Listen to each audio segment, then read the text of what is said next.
Liberalism തലക്ക് പിടിച്ചിരിക്കുന്ന ചുറ്റുവട്ടത്തുള്ള വിദ്യാർത്ഥി കൂട്ടത്തിന്റെ ഇടയിൽ നമുക്കൊരു ആത്മീയ ജീവിതം നയിക്കാൻ ഒരൊറ്റ മാർഗമാണുള്ളത്.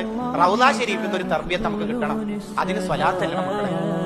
ദുനിയാവ് മറക്കുന്ന സ്വർഗം, സ്വർഗം മറക്കുന്ന അള്ളാഹ്ക്ക് ഡയറക്റ്റ് സലാം പറയാനും തിരിച്ചു കിട്ടാനുള്ള ഒരു അവസരം കിട്ടി. സ്വയം മറന്നു പോകുന്ന ഘട്ടം. ആ ഘട്ടത്തിലും പറഞ്ഞെന്താ അറിയാ, അസ്സലാമു അലൈനാ വഅലാ ഇബാദില്ലാഹി സ്വാലിഹീൻ. എനിക്ക് മാത്രം പോരാ, എന്റെ പാവങ്ങളുണ്ട് ദുനിയാവില്, ഓർക്കും വേണം നിന്റെ സലാം. അപ്പൊ ആ മുത്ത് തങ്ങളെ നമ്മൾ സ്നേഹിക്കണ്ടേ ശരിക്ക്?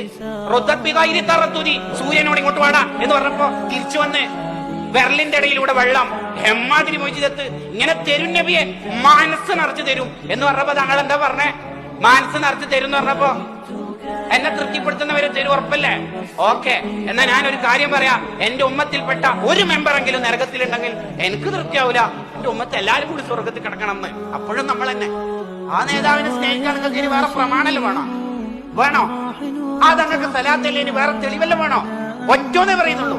ദിവസവും 50 സ്വലാത്ത് 50 സ്വലാത്ത് എല്ലിയാൽ അവൻ നാളെ എന്റെ കൈ പിടിക്കും റസൂല പറയുന്നുണ്ട് സ്വല്ലല്ലാഹു അലൈഹി വസല്ലം. ആ കൈന്റെ പവർ ഞങ്ങൾക്കറിയാം.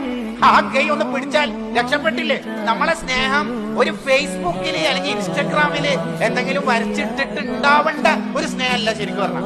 അതൊരു പച്ചപ്പിൽ ഉണ്ടാവേണ്ട സ്നേഹം.